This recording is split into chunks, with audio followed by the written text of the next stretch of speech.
Hello children, now here comes the second part of the video, that is the from the chapter chemical bonding. Okay, that is unit 4. आज हम पढ़ेंगे children lattice energy. Lattice energy बहुत ही ज़्यादा important term है. ठीक, इसे देखते हैं. चलिए देखिए, अगर आपको याद हो इससे पहले वाली वीडियो में हमने लैटिस एनर्जी डिस्कस किया था कि लैटिस एनर्जी कब लगती है, जब 1 मोल ऑफ आयनिक कंपाउंड बनते हैं. कब बनते हैं वो? जब वो कोई कैटायन और अनायन गैसेस स्टेट में आपस में कंबाइन होते हैं. तो इस टाइम जो भी एनर्जी रिलीज होगी उसे लैटिस एनर्जी बोलेंगे, क्योंकि एनर्जी रिलीज होती है तो लैटिस एनर्जी किस फॉर्म में होगी? नेगेटिव फॉर्म में. ठीक, यही यहाँ पे क्या है, इसको एग्जाम्पल के थ्रू हमने डिस्कस किया हुआ है.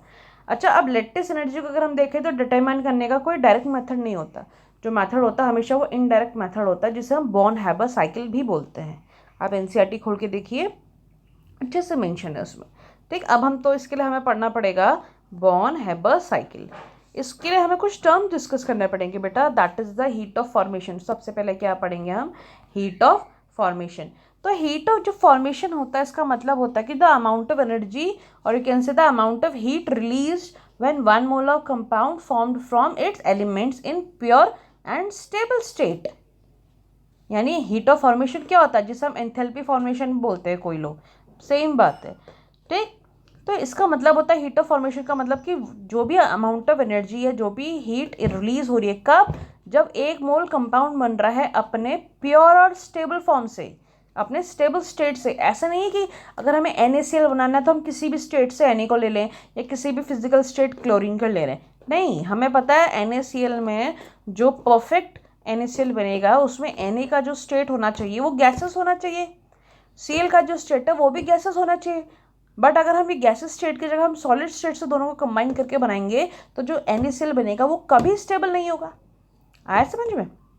ठीक, तो अगर हमें NaCl बनाना है तो देखो उसकी रिएक्शन क्या होती है, Na plus half Cl2 it gives NaCl. तो यहाँ पे जो सोडियम होता है वो सॉलिड स्टेट में होता है, और ये इस रिएक्शन में जो ये Cl2 है वो किस स्टेट में? गैसेस स्टेट में है. और यहाँ जो मिलेगा हमें सोडियम स्टेबल स्टेट में होगा. यानी ये रिएक्शन बनती तो है ऐसे, बट पहले हमें इस रिएक्शन के अंदर बहुत सारा काम करना होता है. और वो काम ये होता है कि जो सोडियम गैस सॉलिड स्टेट में उसको गैसेस में कन्वर्ट करेंगे. ठीक, सॉरी गैसेस में कन्वर्ट करेंगे, साथ साथ में उसको कैटायन के फॉर्म में लाएंगे, क्योंकि NaCl में Na और Cl ऐसे थोड़ी जुड़ जाते हैं. ये तो आयनिक बॉन्ड है ना. ये तो कैटायन और एनाइन के फॉर्म में जुड़ेंगे, यानी इसको भी Na को कैटायन बनाएंगे और Cl को एनाइन बनाएंगे. और अगर आप नोटिस कर रहे हैं तो यहाँ पे Cl 2 मॉलिक्यूल है, Cl2 है, तो हमें तो एक ही चाहिए ना, वो भी Cl नेगेटिव में. तो यहाँ पे इसलिए इसका हाफ पार्ट कर दिया गया. ओके, तो अब देखो, अब इस दौरान जो एनर्जी लगेगी, टोटल जो हीट लगेगी, उसे बोलते हैं हम डेल्टा HF. ठीक, अब इसको क्या करते हैं, सब स्टेप्स में काटना शुरू करते हैं.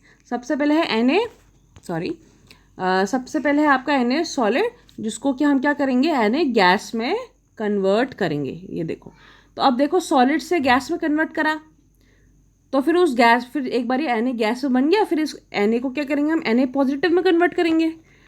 और Na को Na पॉजिटिव में कन्वर्ट करने के लिए यानी एक इलेक्ट्रॉन निकालना है, तो इस टाइम जो एनर्जी लगती है उसको क्या बोलते हैं हम? Ionization energy. ठीक, ये ठीक हो गया. बट जब हम सॉलिड से गैस में आते हैं, अगर आपको याद हो अपने क्लास 9th में पढ़ा था, सॉलिड से गैस में आने को हम क्या बोलते हैं? Sublimation energy, SE.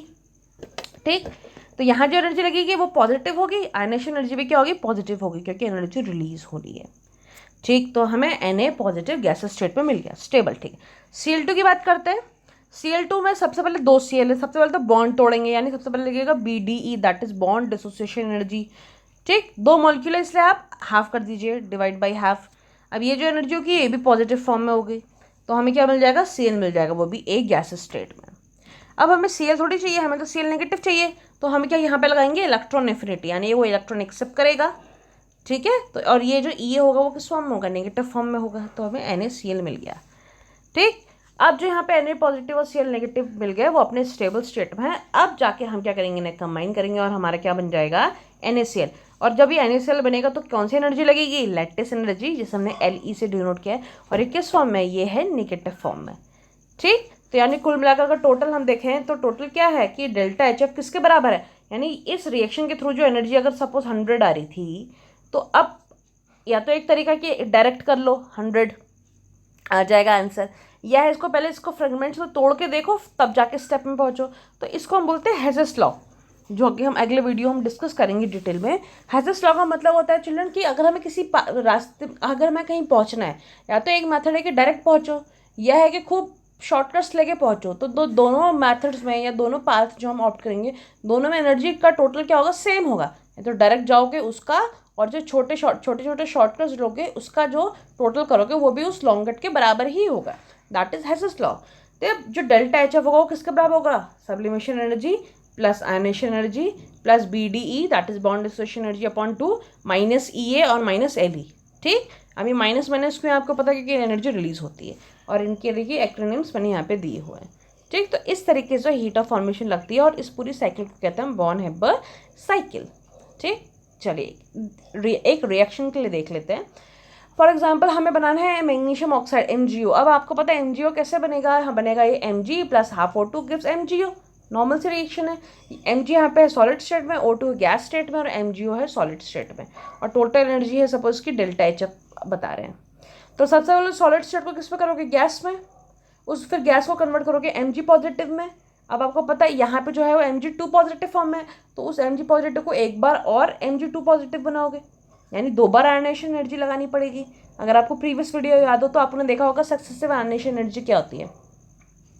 ठीक, ऐसी O2 है, O2 को वो गैस स्टेट में है, पहले वो 2 हैं लेकिन, तो BD/2 करोगे, बॉन्डेशन एनर्जी अपॉन 2, फिर वो गैस स्टेट में आ जाएगा, फिर इलेक्ट्रॉन एफिनिटी लगाओगे। अब पहली बार जो इलेक्ट्रॉन एफिनिटी लगेगी वो तो नेगेटिव होगी, फिर वो किस फॉर्म में होता है, O2 नेगेटिव होता है, तो जब दूसरी बार लगाओगे वो क्या होगी, पॉजिटिव होगी। अगर आपको याद हो तो 2 बार अगर सक्सेसिव इलेक्ट्रॉन एफिनिटी जो लगती है तो पहली हमेशा नेगेटिव होती है और दूसरी हमेशा पॉजिटिव होती है। ठीक, क्यों होती है, इसका आंसर पिछले वीडियोस में दिया गया था। फिर हमें जो रिस्पेक्टिव कटायन एनायन चाहिए थे वो मिल गए, इनको आप लैटिस एनर्जी लगाओगे जो कि नेगेटिव फॉर्म में होगी, तो MgO बन जाएगा। ठीक, तो फिर जो नेक्स्ट हमने लिखा है जो formula, that is delta H F equals to SE plus IE1 plus IE2 plus BDE/2 minus EA1 plus EA2 minus LE। तो ये इसी का सम है। ठीक, now next factor is, next topic है कि factors on which lattice energy depend. ये किस पर डिपेंड करती है, सबसे पहले ये डिपेंड करती है चार्ज पे। कैसे करती है, देखो चार्ज पे इसलिए करती है, सपोज Na पॉजिटिव और Cl नेगेटिव है, क्योंकि आपको पता बॉन्ड तो होता नहीं है कैटायन और एनायन के बीच में। जो बॉन्ड नहीं होता वो क्या होता है, फोर्स ऑफ अट्रैक्शन होता है। हम बार बार कह रहे हैं इलेक्ट्रोस्टैटिक फोर्स ऑफ अट्रैक्शन होता है। तो फोर्स बेटा जितना ज़्यादा होगा लैटिस एनर्जी भी उतनी ज़्यादा, या आप कह सकते हैं चार्ज जितना ज़्यादा लैटिस एनर्जी उतनी ज़्यादा। ठीक, तो डायरेक्टली आप लिख सकते हैं कि LE is directly proportional to the Z positive और Z नेगेटिव, यानी पॉजिटिव चार्ज जितना ज़्यादा या नेगेटिव चार्ज जितना ज़्यादा उतना ही लैटिस एनर्जी ज़्यादा। दूसरा फैक्टर होता है बेटा दैट इज द साइज।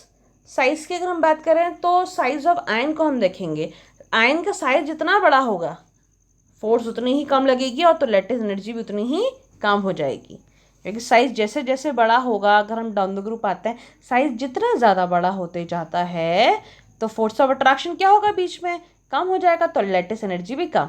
यानी अल्टीमेटली इसका अगर हम समरी देखें तो क्या, कि लैटिस एनर्जी चार्ज के डायरेक्टली प्रोपोर्शनल और साइज के इन्वर्सली प्रोपोर्शनल। ठीक, अब इसी पे बेस्ड हम कुछ क्वेश्चंस कर लेते हैं।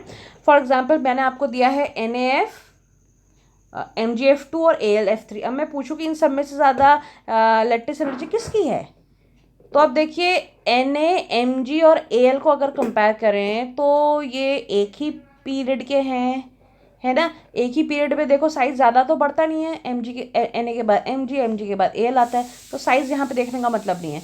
बट अगर हम F को कंपेयर करें तो यहाँ F में है नेगेटिव, एक नेगेटिव, यहाँ पे है 2 नेगेटिव, यहाँ पे नहीं मतलब सॉरी, फर्स्ट वाले कंपाउंड बेटा एक नेगेटिव आएगा NaF पे। ठीक, एक ही है, यहाँ पे भी एक ही नेगेटिव चार्ज आएगा F पर, 2 हैं, 2 F है ना, तो टोटल में 2 नेगेटिव चार्ज होएगा। यहाँ पे भी एक नेगेटिव आएगा बट टोटल में 3 नेगेटिव, यानी चार्ज सबसे ज़्यादा किसमें, इसमें। अब आपको पता है LE या लैटिस एंथैल्पी या लैटिस एनर्जी चार्ज के डायरेक्टली प्रोपोर्शनल, चार्ज जितना ज़्यादा तो लैटिस एनर्जी भी ज़्यादा, तो ये इसमें सिंबल इस तरीके से लग जाएगा। ठीक, नेक्स्ट अगर बात करते हैं Na2O, Mg और Al2O3 की। अब देखो इसमें क्या है, सेम इसमें भी चार्ज का ही देखेंगे, क्योंकि अगेन Na, Mg और Al दिए हैं जो कि सक्सेसिव है अपने पीरियड में, साइज पर ज़्यादा अंतर नहीं होता है।